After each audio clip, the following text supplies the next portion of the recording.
Bismillahirrahmanirrahim. Assalamu alaikum dear students. Myself Mohammad Usaid Rehan and you are watching Study with Usaid. बच्चों last time हमने cardiovascular system जो था वो हमने complete किया. Today we are moving towards lymphatic system and immune system. Lymphatic system क्या होता है? लिम्फेटिक सिस्टम भी कार्डियोवैस्कुलर सिस्टम की तरह एक सिस्टम है जिसके अंदर हमारे पास वेसल्स भी होंगी जिनको हम लिम्फ वेसल्स कहेंगे और एक फ्लूइड भी होगा जिसको हम क्या कहेंगे? लिम्फ कहेंगे. मगर बच्चों अगर आपसे पूछा जाए कि यहां कोई पंपिंग ऑर्गन होगा जैसा कार्डियोवैस्कुलर सिस्टम में था तो आपने कहना नहीं जी यहां कोई पंपिंग ऑर्गन नहीं होगा. तो पंपिंग फोर्स कहां से जनरेट होगी? जो पंपिंग फोर्स होगी वो दो जगह से जनरेट होगी. फर्स्ट ऑफ ऑल एक तो जो प्रेशर होगा ब्लड का कैपिलरीज के अंदर वहां से जनरेट होगी. नंबर टू जो मूवमेंट है स्केलेटल मसल्स की, एक्टिविटी है विसरा की या ऐसी दो तीन चीजें हैं उनकी वजह से ये फोर्स जनरेट होगी. पंपिंग फोर्स जरूर मौजूद होगी मगर pumping organ like heart there is no pumping organ in lymphatic system. So lymphatic system होता क्या है? लिम्फेटिक सिस्टम बेसिकली एक सिस्टम है which is responsible for transporting. एक और इसमें लफ्ज का आप ऐड कर लें एक और लफ्ज को, विच is responsible for returning of materials and transporting. जो मटेरियल्स की ट्रांसपोर्ट में और रिटर्निंग में इन्वॉल्व है. कहां से बच्चों? ये वो है लिम्फेटिक सिस्टम, वो सिस्टम है जो ब्लड को उसके न्यूट्रिएंट्स, उसकी प्रोटीन्स वापस देता है, उसके मटेरियल्स को वापस करता है. वो कैसे जी? वो हम बाद में देखते हैं. कंपोनेंट्स पहले देख लें लिम्फेटिक सिस्टम के कौन कौन से हैं. Number one lymph capillaries. Lymph capillaries जो कि एक हमने स्मॉल इंटेस्टाइन के अंदर बड़ी विलाई के अंदर जिसको हमने लैक्टील का, वैसे लिम्फ कैपिलरीज होंगी. इसके अलावा लिम्फ नोड्स होंगे which are message of connective tissues. Third are lymph vessels जो सर्कुलेटरी फ्लूइड जो हमारे पास कौन सा होगा? लिम्फ होगा, उसको कैरी करेंगे. सॉरी सर्कुलेटरी फ्लूइड कह रहा हूं, लिम्फेटिक फ्लूइड होगा या लिम्फ होगा उसको कैरी करेंगी. इसके बाद लिम्फ है हमारे पास जिसको हम फ्लूइड कहेंगे. जैसे सर्कुलेटरी सिस्टम में हमारे पास क्या था? Fluid blood. इधर हमारे पास होगा लिम्फ. वहां थी आर्टरीज, वेन्स और कैपिलरीज. इधर होगी लिम्फ वेसल्स, लिम्फ कैपिलरीज. अच्छा, इसके अलावा लिम्फ नोड्स को किस चीज से रिप्लेस करेंगे कार्डियोवैस्कुलर सिस्टम में? बच्चों कार्डियोवैस्कुलर सिस्टम के अंदर हमारे पास स्प्लीन होता है. स्प्लीन फिल्टर करता है ब्लड को. स्प्लीन किसको फिल्टर करता है? ब्लड को. इसी तरह ही ये जो हमारे पास लिम्फ नोड्स हैं ये लिम्फ को फिल्टर करेंगे. जैसे स्प्लीन ने ब्लड को फिल्टर किया, लिम्फ नोड्स ने फिल्टर किया लिम्फ को. अच्छा, लास्ट चीज है लिम्फोसाइट्स. लिम्फोसाइट्स कौन से होंगे? लिम्फोसाइट्स होंगे इनमें B and T. B lymphocytes and T lymphocytes. और ये जो पोर्शन है ना लिम्फोसाइट्स वाला, ये कंप्राइज करता है immune system of the body. Immune system of the body इनसे शुरू होगा. सबसे पहले इधर तक जो है वो हमारा लिम्फेटिक सिस्टम है. सबसे पहले अगर हम सर्कुलेटरी इसमें लिम्फेटिक फ्लूइड को देखें जो कि हमारे पास लिम्फ था, तो it is a fluid in transit between interstitial fluid and blood. Interstitial fluid और ब्लड की एक दरमियानी फ्लूइड कह सकते हैं या एक दरमियानी हालत कह सकते हैं, उसको हम लिम्फ कहते हैं. ये एमसीक्यूज बहुत फेमस है. ये जो लाइन है ना बच्चों, it is very very important. ये बहुत दफा एमसीक्यूज में आती है कि lymph is a fluid in transit between. आपने बताना कि इंटरस्टिशियल फ्लूइड और ब्लड के दरमियान वाला एक फ्लूइड है जिसको हम लिम्फ कहते हैं. बच्चों होता क्या है? Basically about approximately 30 litre fluid होता है जो हमारी ब्लड कैपिलरी से इंटरस्टिशियल स्पेसिस में जाता है. इंटरस्टिशियल स्पेसिस से जो ब्लड की तरफ फ्लूइड वापस आएगा वो तकरीबन 27 लीटर होता है. यानी कि 3 लीटर जो फ्लूइड था वो गायब हो गया. वो गायब जो हुआ फ्लूइड वो कहां गया? वो बच्चों बेसिकली लिम्फ कैपिलरीज के अंदर चला गया. यानी कि 30 लीटर फ्लूइड ब्लड कैपिलरीज से इंटरस्टिशियल स्पेसिस में गया, मगर जब उसको हमने वापस मांगा इंटरस्टिशियल स्पेस से तो हमारे पास वापस सिर्फ और सिर्फ 27 लीटर आया. 3 लीटर जो फ्लूइड था वो इंटरस्टिशियल स्पेसिस से कहां एंटर हो गया? ब्लड लिम्फ कैपिलरीज के अंदर एंटर हो गया. लिम्फ कैपिलरीज के अंदर जो ही वो फ्लूइड एंटर हुआ उसको हम कहेंगे लिम्फ. अच्छा, from 30 liters of fluid 3 liters enter lymphatic capillaries and becomes lymph. उसको हम lymph कहते हैं. which then passes back to blood. ये 3 लीटर फ्लूइड वापस ब्लड की तरफ जाता है, वापस ब्लड की तरफ जाता है. अच्छा, lymph vessels जो होंगी वो ब्लड वेसल से थोड़ी सी बड़ी होंगी. फॉर एग्जांपल जो lymph vessels होंगी वो ब्लड कैपिलरी से थोड़ी सी बड़ी होंगी ताकि जो प्रोटीन्स हैं या कुछ अदर लार्ज मॉलिक्यूल्स हैं वो भी इंटरस्टिशियल स्पेसिस से किसके अंदर आ सके? लिम्फ वेसल्स के अंदर आ सके. ये बात आपने याद रखनी है कि इनका जो साइज होगा या डायमीटर आप कह सकते हैं वो ब्लड कैपिलरी से थोड़ा सा बड़ा होगा. अच्छा, इसके अलावा अगर हम देखें कि लिम्फ में क्या क्या चीजें होंगी, तो water, ions, nutrients, gases, proteins, hormones, enzymes, waste products, ये सारी चीजें लिम्फ के अंदर होंगी। लिम्फ के अंदर लिम्फोसाइट्स भी होंगे, बी एंड टी लिम्फोसाइट्स, जो कि क्या करेंगे, डिफेंस का मैकेनिज्म प्रोड्यूस करेंगे लिम्फ के अंदर। इसके अलावा after a fatty meal fat globules make 1% of the lymph. जब भी हम कोई फैटी मील लेते हैं तो फैटी मील के अंदर जो फैट के ग्लोब्यूल्स होते हैं वो क्या करते हैं, वो भी लिम्फ का 1% कंप्राइज करते हैं, यानी कि वो भी लिम्फ के अंदर मौजूद होते हैं। कितना? 1%। अच्छा बच्चों, ये तो हमने पढ़ा कि लिम्फ वो फ्लूइड जो लिम्फेटिक सिस्टम के अंदर होगा। अब लिम्फ का रास्ता क्या है, लिम्फ कहां से आता है? सबसे पहले जो ब्लड था वो इंटरस्टिशियल स्पेसेस में गया, इंटरस्टिशियल स्पेसेस से प्रेशर जनरेट हुआ जिसने उसको पुश किया लिम्फ कैपिलरीज की तरफ। लिम्फ कैपिलरीज में जब ये फ्लूइड गया उसको हमने लिम्फ कह दिया। लिम्फ कैपिलरीज जब ज्वाइन करते करते बिगर या आप कह सकते हैं लार्जर लिम्फ वेसल्स बनाती हैं तो वो लिम्फ वेसल्स बन जाती हैं। लिम्फ वेसल्स जब ज्वाइन होती रहती हैं तो वो एक थोरैसिक डक्ट बनाती है। थोरैसिक डक्ट जहां पर जाती है, यानी कि जहां पर लिम्फ को लेकर जाती है थोरैसिक डक्ट, उसको हम कहते हैं सबक्लेवियन वेन। सबक्लेवियन वेन के थ्रू ये जो लिम्फ था हमारे पास, सबक्लेवियन वेन के थ्रू दोबारा वापस आ जाता है किसके अंदर? ब्लड के अंदर। ये पूरा लिम्फ का पाथवे है जो लिम्फ कैपिलरी से शुरू होगा, फिर लिम्फ वेसल्स, थोरैसिक डक्ट की तरफ, सबक्लेवियन वेन के जरिए ब्लड में वापस आ गया। अच्छा, एक और लाइन हमारी बुक ने लिखी हुई है। हमारी बुक कहती है जी कि बहुत सारी, लफ्जों पे गौर रखना, बहुत सारी एफरेंट वेसल्स, ठीक हो गया, बहुत सारी एफरेंट वेसल्स एक लिम्फ नोड की तरफ आती है। बहुत सारी एफरेंट वेसल्स लिम्फ को कैरी करके एक लिम्फ नोड की तरफ आएंगी और उनको एक सिंगल इफरेंट वेसल उधर से ड्रेन करेगी या निकालेगी। यानी कि मेरे पास इधर एफरेंट वेसल्स वो होती हैं जो आ रही होती हैं किसी पॉइंट की तरफ। ये लिम्फ नोड है which is basically mass of connective tissue. यहां पर लिम्फोसाइट्स पाए जाएंगे जो क्या करेंगे, लिम्फ के अंदर डिफेंस का मैकेनिज्म प्रोड्यूस करेंगे। लिम्फ कैपिलरीज एफरेंट वेसल्स के जरिए आई और एक सिंगल इफरेंट वेसल के जरिए ड्रेन हो गई या निकल गई यहां से। अच्छा बच्चों, लिम्फ नोड्स क्या होते हैं? Lymph nodes are basically message of connective tissues equipped with lymphocytes. Lymph nodes करते क्या हैं? They act as filter for lymph. Lymph के लिए फिल्टर के तौर पे एक्ट करते हैं। यानी कि ये जो लिम्फोसाइट्स हैं जो कि लिम्फ नोड्स के अंदर पाए जाएंगे, ये लिम्फ को पाक करते हैं किससे? Bacteria and other micro organism से। कोई भी एंटीजन होगा ये उसको क्या करेंगे? उसका खात्मा कर देंगे। नंबर 3, लिम्फ नोड्स पाए कहां कहां जाएंगे? They are located in neck region. Growing region कौन सा होता है? ग्रोइंग रीजन हमारी दोनों टांगों के दरमियान जो रीजन है उसको ग्रोइंग कहते हैं। आपने सुना होगा प्लेयर्स को ग्रोइंग इंजरी भी होती है जो फुटबॉल या क्रिकेट खेलते हैं, तो ग्रोइंग टांगों के दरमियान वाले रीजन को कहते हैं। वहां पर लिम्फ नोड्स पाए जाएंगे। आर्मपिट, एक्सिलिया रीजन भी कहते हैं इसको, जो हमारा ये बगल का हिस्सा है शोल्डर के नीचे, उसको आर्मपिट रीजन कहते हैं। यहां पर हमारे पास लिम्फ नोड्स पाए जाएंगे और यहां पर एफरेंट वेसल्स आएंगी which are then drained by a single efferent vessel. अच्छा, flow of lymph is maintained by the activity of skeletal muscles. बहुत इंपॉर्टेंट एमसीक्यूज, बहुत important MCQs. The flow of lymph is maintained by, वो आपसे पूछेगा। आपने कहना activity of skeletal muscles, movement of viscera, number 3 breathing movements, number 4 semilunar valves. बच्चों ये जो लिम्फ वेसल्स होती है ना, इनके अंदर सेमील्यूनर वॉल्स भी होंगे।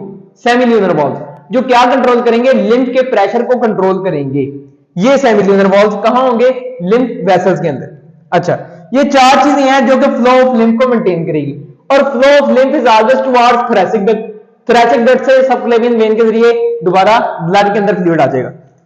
अच्छा बच्चों, इस सिस्टम का काम क्या हुआ? इस सिस्टम का काम था कि एक्सेस ऑफ फ्लूइड जो कि ब्लड कैपिलरी से निकल गया उसको वापस ब्लड के अंदर लेके आना, ये इस सिस्टम का काम था। इसके अलावा हमने ये देखना है कि ये सिस्टम कहां कहां एब्सेंट होता है। तो बहुत बहुत इंपॉर्टेंट एमसीक्यूज है कि this system is absent in central nervous system, यानी कि जो हमारा सीएनएस है उसके अंदर कोई लिम्फेटिक सिस्टम प्रेजेंट नहीं होगा। इसके अलावा कॉर्निया ये आई का पोर्शन होता है, इसको हम कॉर्निया कहते हैं, यहां भी कोई लिम्फेटिक सिस्टम प्रेजेंट नहीं होगा। और बोन्स, हड्डियों में भी लिम्फेटिक सिस्टम नाम की कोई चीज नहीं। ये आपने याद रखना है, ये क्या है? हमारा लिम्फेटिक सिस्टम है जो कि excess of fluid that leaves blood, उसको दोबारा ब्लड की तरफ लेके जाते हैं। अच्छा बच्चों, इसके अलावा हम फंक्शंस ऑफ लिम्फ देखते हैं। तो फर्स्ट ऑफ ऑल बहुत इंपॉर्टेंट है कि it returns excess of fluid and proteins. Excess of fluid जो ब्लड कैपिलरी से एस्केप कर जाएगा उसको, और प्रोटीन्स को दोबारा ब्लड की तरफ लेके जाएगा। Number 2 absorption of fat globules, जो हमने विलाई पढ़ी, विलाई स्मॉल इंटेस्टाइन के अंदर, उसमें हमने एक लिम्फ कैपिलरी पढ़ी जिसका नाम था लैक्टील। उस लैक्टील ने क्या किया, उस लैक्टील ने फैट ग्लोब्यूल्स को अपने अंदर अब्जॉर्ब किया और उनको लिपोप्रोटीन के अंदर कन्वर्ट किया, जिसको बाद में हमने दो नाम दिए, काइलोमाइक्रोन्स का हमने, और दूसरी तरह हमने डिवाइड किया लो डेंसिटी लिपोप्रोटीन्स और हाई डेंसिटी लिपोप्रोटीन्स के तौर पे। यानी कि इस तरह लैक्टील्स जो कि लिम्फ कैपिलरीज हैं वो अब्जॉर्ब करेंगी फैट ग्लोब्यूल्स को। Number 3 play role in defence system, ये डिफेंस सिस्टम में भी रोल प्ले करती हैं। क्यों? बिकॉज दे फिल्टर लिम्फ, जो कि extra cellular excess of extra cellular fluid था, और उसमें डिफेंस का क्या यानी कि मैकेनिज्म किसने प्ले किया, वो प्ले किया जो हमारे पास लिम्फोसाइट्स प्रेजेंट थे, जो हमारे पास B and T lymphocytes present थे इस लिम्फ नोड के अंदर, उन्होंने डिफेंस का मैकेनिज्म इधर प्ले किया। अच्छा बच्चों, ये तो हो गया लिम्फेटिक सिस्टम। नेक्स्ट हम शुरू करने लगे इम्यून सिस्टम। सबसे पहले इम्यून सिस्टम की डेफिनेशन है, हालांकि है तो ये बहुत सिंपल सी, मगर इसमें से बहुत दफा एमसीक्यूज बनते हैं, बहुत दफा एफएससी में भी एमकैट में भी। इस 3-4 लाइनें हैं, इनके अंदर से बहुत एमसीक्यूज आते हैं। डेफिनेशन का मतलब समझने की कोशिश करेंगे। Immune system, it is the capacity to recognise the intrusion. Intrusion का मतलब होता है अ फॉरेन इन्वेडर, कोई भी हमलावर जो बाहर से आए। फॉर एग्जाम्पल हमारी बॉडी के अंदर कोई भी हमलावर जो बाहर से आए उसको हम एंटीजन कहते हैं। यानी कि it is the capacity to recognise the intrusion of any material foreign to the body and mobilise cell and cell products to remove foreign material with greater speed and effectiveness. यानी कि सबसे पहले जब foreign material या antigen body के अंदर आया तो उसको हमने रिकॉग्नाइज किया, पहचाना कि भाई ये वाकई एंटीजन है। उसके बाद हमने सेल्स को और सेल के प्रोडक्ट्स को एक्टिवेट किया और मोबिलाइज किया, उनको हरकत में लाए ताकि उस particular sort of foreign material को बॉडी से रिमूव किया जाए with greater speed and effectiveness. ये सेल और सेल प्रोडक्ट्स कौन थे? बी लिम्फोसाइट्स और टी लिम्फोसाइट्स। बी लिम्फोसाइट्स जिन्होंने प्लाज्मा क्लोन बॉडीज फॉर्म की, और इससे आगे प्रोड्यूस हुए एंटीबॉडीज, जिन्होंने क्या किया, एंटीजन एंटीबॉडी कॉम्प्लेक्स फॉर्म किया और डिस्ट्रॉय कर दिया उन तमाम फॉरेन इन्वेडर्स को जो जिस्म के अंदर घुसपैठिए बने बैठे। अच्छा बच्चों, ये तो इस डेफिनेशन का मतलब है। इंट्रूजन का मतलब मैंने आपको बताया, हमारी बॉडी के अंदर एंटीजन होगा। Antigen any type of foreign material जो कि इन्वेड करे बॉडी के अंदर, उसको हम एंटीजन कहेंगे। अच्छा, जो डिफेंस के मैकेनिज्म है ना, या इम्यून सिस्टम हमारी बॉडी के अंदर पाए जाते हैं, वो 3 तरह के हैं। यानी कि डिफेंस का मैकेनिज्म हमारी बॉडी में 3 तरह का है। First line of defence, second line of defence and third line of defence. इनमें से जो फर्स्ट लाइन ऑफ डिफेंस और सेकंड लाइन ऑफ डिफेंस है ना, ये किसी मखसूस तबके के लिए नहीं है, ये किसी मखसूस तबके के लिए नहीं है। इसके पास जो भी फॉरेन मटेरियल आया, इसने उसको पकड़ लेना, इसने कहना आजा भाई अब तेरी खैर नहीं। जबकि जो थर्ड लाइन ऑफ डिफेंस है ये स्पेसिफिक है, ये एक मखसूस तबके के लिए, एक मखसूस तबके के लिए, उन एंटीजन के लिए है जिनके साथ एंटीजन एंटीबॉडी कॉम्प्लेक्स फॉर्म होना है और उनकी डिस्ट्रक्शन होनी। यानी कि these two are non specific, however third line of defence is specific. So we move towards first line of defense, which is non-specific. First line of defense basically consists of 2 type of barriers. First one are physical barriers, second one are chemical barriers. Physical barriers mean our skin, which consists of epidermis and dermal cells. Epidermal cells and dermal cells. Epidermal और dermal sales skin में कौन कौन से होंगे? इसके अलावा dead keratinised cells होंगे, dead keratinised sales. इसके अलावा हमारे पास स्वेट ग्लैंड होंगे जो कि पसीने को प्रोड्यूस करेंगे, और सिबेशियस ग्लैंड होंगे जो कि सीबम को प्रोड्यूस करेंगे। ये स्किन के ऊपर सीबम क्या है? एक ऑयली लेयर है जो कि लिपोप्रोटीन की होती है। ये स्वेट ग्लैंड्स और जो सीबम होंगे वो क्या करेंगे? वो बेसिकली बच्चों बैक्टीरिया और फंजाई की ग्रोथ को रोक देंगे। यानी कि स्किन के अंदर हमारे पास क्या होंगे? डर्मल और एपिडर्मल सेल्स, जिनके अंदर हमारे पास डेड केराटिनाइज्ड सेल्स होंगे, keratinised cells, and with these keratinized cells we also have sebaceous glands and sweat glands. Sebaceous glands create sebum, which is an oily layer made up of lipoprotein and it controls the growth of fungi and bacteria. अच्छा, number 2 पे mucus. Mucus हमारी nasal cavity के अंदर भी बहुत होता है, जो क्या करता है, बाहर से आने वाले डस्ट पार्टिकल्स को पकड़ लेता है कि भाई आप इधर आ जाए, आपको नहीं मैंने आगे जाने देना फिर की तरफ। नंबर 3 पे क्लोट। क्लोट कौन सा? वही जो प्लेटलेट्स बनाते हैं, ब्लड क्लोट। क्लोट भी बेसिकली रोकता है हमारी स्किन से किसी भी चीज को अंदर आने के लिए, यानी कि बैक्टीरिया को या दूसरे माइक्रो ऑर्गेनिज्म को ये रोकेगा। कौन? क्लोट, ताकि वो बॉडी के अंदर एंटर ना हो सके, इन्वेड ना कर सके। अच्छा, दूसरे नंबर पे केमिकल बैरियर्स। केमिकल बैरियर्स में हमारे पास हाइड्रोक्लोरिक एसिड है।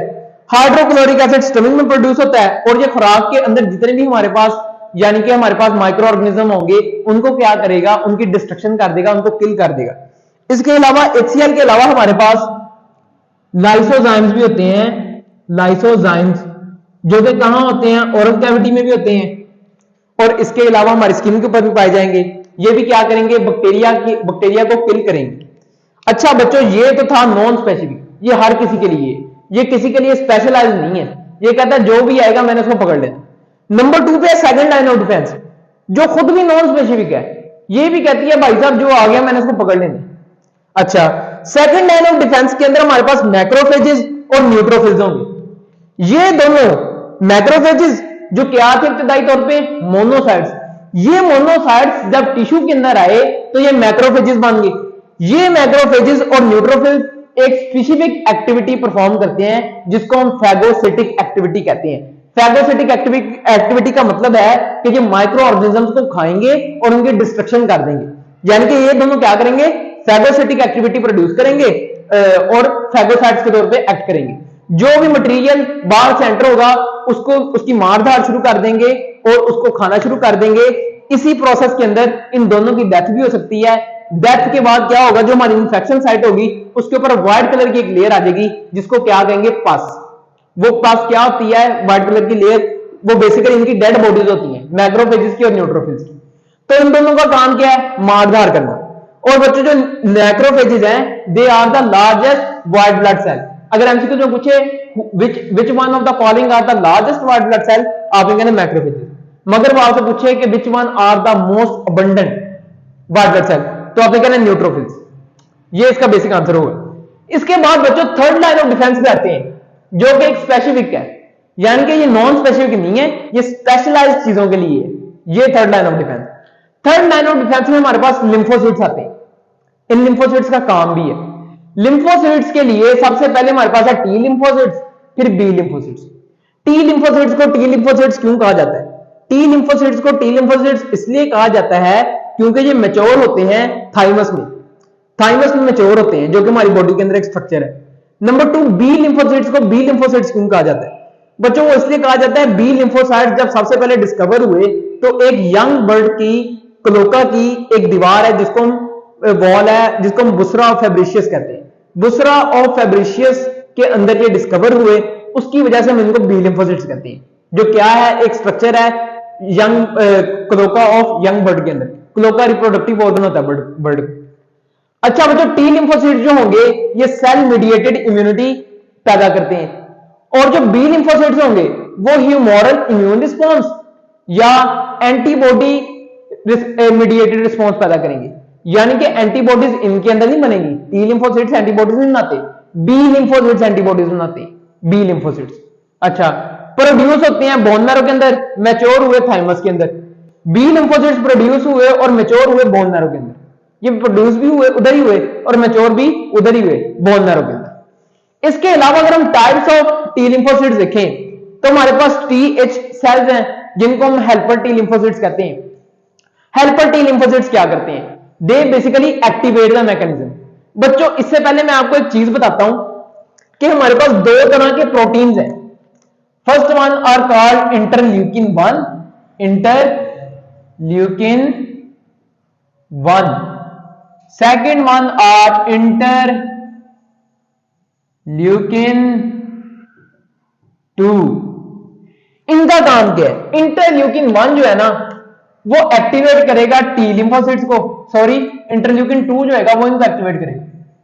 इंटरल्यूकिन 2 जो है वो टी लिम्फोसाइट्स को एक्टिवेट करेगा और इंटरल्यूकिन 1 जो होगा वो बी लिम्फोसाइट्स को एक्टिवेट करेगा, यानी कि इंटरल्यूकिन 1 एंटीबॉडीज बनाने में मदद करेगा और एक्टिवेशन करेगा किसकी, बी लिम्फोसाइट्स की, ताकि वो प्लाज्मा क्लोन सेल्स बना सके। इसके अलावा इंटरल्यूकिन 2 क्या करेगा, टी लिम्फोसाइट्स को एक्टिवेट करेगा।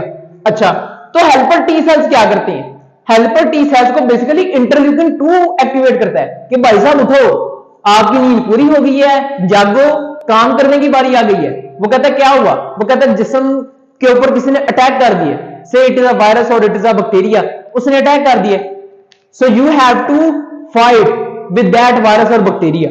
तो हेल्पर सेल्स क्या करते हैं, हेल्पर सेल्स डिफेंस के मैकेनिज्म को एक्टिवेट कर देते हैं। और जो एड्स होता है, एड्स के अंदर यानी कि जो एचआईवी होगा वो इसी हेल्पर टी लिम्फोसाइट्स को इनएक्टिवेट कर देगा, इसके ऊपर अटैक करता है। HIV attacks helper T lymphocytes, ये बात याद रखनी है। एचआईवी अटैक करेगा जिसकी वजह से डिफेंस का मैकेनिज्म एक्टिवेट ही नहीं हो सकेगा, बॉडी को पता नहीं चलेगा मेरे साथ हो क्या रहा है। अच्छा, नंबर 2 पे हमारे पास है टी सी सेल्स, जिनको हम साइटोटॉक्सिक सेल्स कहते हैं। साइटोटॉक्सिक सेल्स क्या करते हैं, they are directly involve in killing of microbes, ये एंटीजन की और माइक्रोब्स की किलिंग में डायरेक्टली इन्वॉल्व होते हैं। कौन, साइटोटॉक्सिक टी सेल्स। जब हमने सारे साइटोटॉक्सिक टी सेल्स मार दिए, और सॉरी हमने एंटीजन सारे मार दिए, फॉरेन इन्वेडर सारे किल कर दिए, तो हमारे टी एस सेल्स एक्टिवेट हो जाएंगे। These are suppressor T lymphocytes. Suppressor T lymphocytes क्या करेंगे, दे सप्रेस और shut down the immune response. ये जो मारधार हो रही थी उस पूरे डिफेंस मैकेनिज्म को या तो कुछ वक्त के लिए रोक देंगे, या क्या करेंगे, उसको कहेंगे भाई साहब आप जाके आराम करें, आपका काम पूरा हो गया, शट डाउन कर देंगे। चौथे नंबर पे है मेमोरी सेल्स। मेमोरी सेल्स क्या करते हैं, मेमोरी सेल्स फ्यूचर इम्यूनिटी में काम करते हैं। फ्यूचर इम्यूनिटी का मतलब मेमोरी सेल्स देख लेते हैं कि इस वक्त ये वाला एंटीजन एक्टिवेट हुआ, वो उसकी शक्ल को महफूज कर लेते हैं कि ये वाला एंटीजन आया था तो इसके खिलाफ ये वाले साइटोटॉक्सिक सेल्स इस्तेमाल हुए थे, यानी कि नेक्स्ट टाइम जब भी वो वाला एंटीजन आएगा, वो वाला फॉरेन इन्वेडर आएगा, तो मेमोरी सेल्स हेल्प करेंगे और उन्हीं साइटोटॉक्सिक टी सेल्स को बुलाएंगे कि भाईजान आपने पहले भी इनको मारा था, आप अब भी आगे इनको मारे। तो ये मेमोरी सेल्स का फंक्शन है। ये 4 सेल्स हैं जो कि टाइप्स ऑफ टी लिम्फोसाइट्स हैं, ये आपने याद रखना। टी लिम्फोसाइट्स की एक ऑटो इम्यून भी अटैक करता है, यानी कि हमारे इम्यून पे अटैक भी कर सकता है टी लिम्फोसाइट्स, वो हम नेक्स्ट लेक्चर में पढ़ेंगे कि वो कैसे अटैक करता है। बी लिम्फोसाइट्स का अगर देखें तो they produce plasma clone cell bodies, ये plasma clone cell body form करता है। प्लाज्मा क्लोन सेल बॉडी क्या करेगी, एंटीबॉडीज को बनाएगी। अगर वो आपसे पूछे antibodies are formed by B lymphocytes या प्लाज्मा क्लोन बॉडीज, तो आपने कहना है plasma clone bodies. Plasma clone body से क्या बनता है, फिर एंटीबॉडीज बनती हैं। एंटीबॉडीज मतलब इनडायरेक्टली बनती हैं बी लिम्फोसाइट से और डायरेक्टली बनती हैं प्लाज्मा क्लोन सेल से। प्लाज्मा क्लोन सेल्स एंटीबॉडीज बनाते हैं। Antibodies are also called immunoglobulins, immunoglobulins कहते हैं इनको, और they possess tertiary coordinate structure, protein का कोऑर्डिनेट स्ट्रक्चर ये प्रोसेस करती हैं। और इम्यूनोग्लोबुलिन्स क्या होती हैं, they are basically globular proteins. अच्छा बच्चों, इसके अलावा हमारे पास मेमोरी सेल भी हैं बी लिम्फोसाइट्स के अंदर, which are Y shape globular protein. इनका भी काम यही है कि इन्होंने रिकॉग्नाइज कर लिया कि कौन आया था हमारे ऊपर हमला करने, और फिर अगली दफा जब हमला करेंगे ये दोबारा उन्हीं एंटीबॉडीज को बुलाएंगी कि भाईजान आप आ जाएं, आपकी जरूरत पड़ गई। अच्छा बच्चों, इधर मैंने एंटीबॉडी का स्ट्रक्चर बनाया है जो हम दोबारा इधर बना लेते हैं।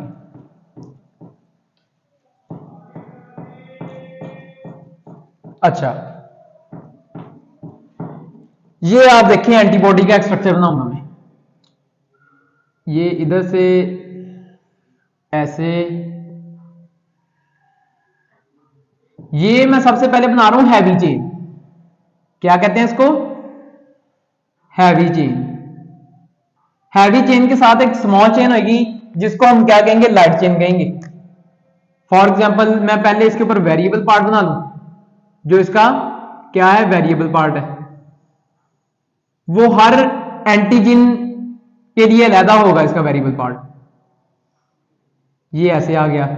इसके अलावा इधर भी यही सेम ऐसे, और इधर भी इसका क्या आ गया, वेरिएबल पार्ट आ गया। वेरिएबल पार्ट के साथ ब्लू से जो मैं बना रहा हूं ना बच्चों, इट इज कांस्टेंट रीजन और कांस्टेंट पार्ट ऑफ एंटीबॉडी। जो रेड से बनाया वो वेरिएबल पार्ट है। अच्छा जी, गौर से देखें, ये जो साइट है ना ऊपर वाली, इसको हम कहते हैं एंटीजन बाइंडिंग साइट। एंटीजन ने इधर आके बाइंड होना है, इधर आके बाइंड होना है। अच्छा, इसके अलावा इसके दरमियान डाइसल्फाइड ब्रिजेस होंगे। क्या होंगे? Disulphide bridges. एक तो इधर होंगे, दूसरे इधर होंगे, इधर।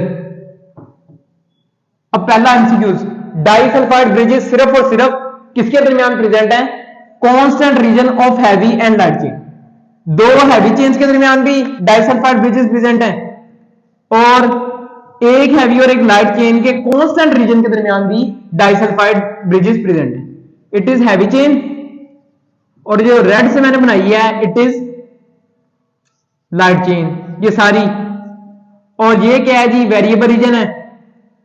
ये क्या है जी? कांस्टेंट रीजन है। अच्छा, दोबारा रिपीट करता हूं, ये जो मैंने ब्लू से बनाई है ना, ये कांस्टेंट रीजन ऑफ एंटीबॉडी है। एंटीबॉडी के अंदर चार यानी कि चेन्स होती हैं, चार चेन्स होती हैं। दो चेन्स हैवी होती हैं और ये दो चेन्स लाइट होती हैं। ठीक हो गया? जो ब्लू से बनाया वो कांस्टेंट रीजन है, और जो रेड से बनाया वो वेरिएबल रीजन है। जो वेरिएबल रीजन है ना, ये वाला, इसके ऊपर आके एंटीबॉडी में अटैच होना है। ये साइट ऑफ अटैचमेंट है, site of attachment, site of attachment.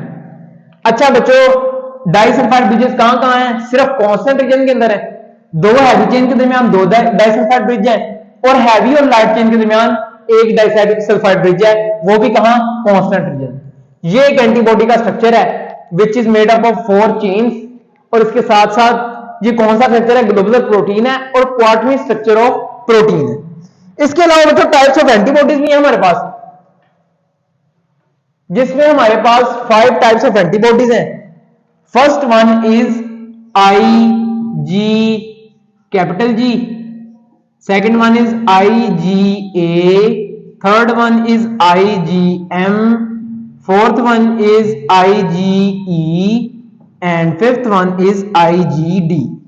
अच्छा जी, ये मैंने इस तरतीब से क्यों लिखा? ये इस तरतीब से इसलिए लिखा ताकि आपको आसानी से याद हो सके। गौर से देखें क्या बन गया। ये बन गया गेम्ड, GAMED, गेम्ड, गेम्ड। ऐसे आप याद रखना है। 5 टाइप्स ऑफ हमारे पास एंटीबॉडीज हैं, IgG, IgA, IgM, IgE, IgD। आप इसको ये भी कह सकते हैं गेम्ड, ऐसे आपको याद रहेगा। इनमें से हर किसी स्ट्रक्चर का अपना एक फंक्शन है। फर्स्ट ऑफ ऑल, जो हमारे पास IgG है, मोस्ट अबंडेंट है, और it can cross placenta.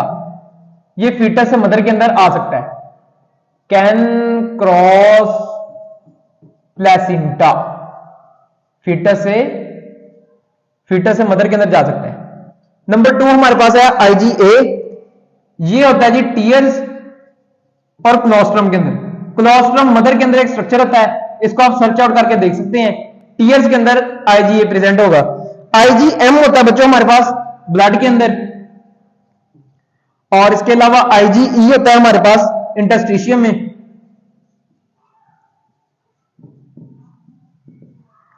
And the last one IgD is present in cell membrane. ये उनकी प्रीसेंस है कि कहां कहां होते हैं। ये बस आपने ये याद रखना है कि टाइप्स ऑफ एंटीबॉडीज कितनी है? 5। कैसे? गेम्ड के नाम से याद रखना है। एंटीबॉडी का हमने स्ट्रक्चर भी पढ़ लिया। नेक्स्ट टाइम हम बच्चों टाइप्स ऑफ इम्यूनिटी पढ़ेंगे, और वहां से हमारी फर्स्ट ईयर MD कैट की खत्म हो जाएगी। तो अगर वीडियो पसंद आई हो तो लाइक, शेयर और सब्सक्राइब जरूर करें, और नेक्स्ट लेक्चर तक अल्लाह हाफिज।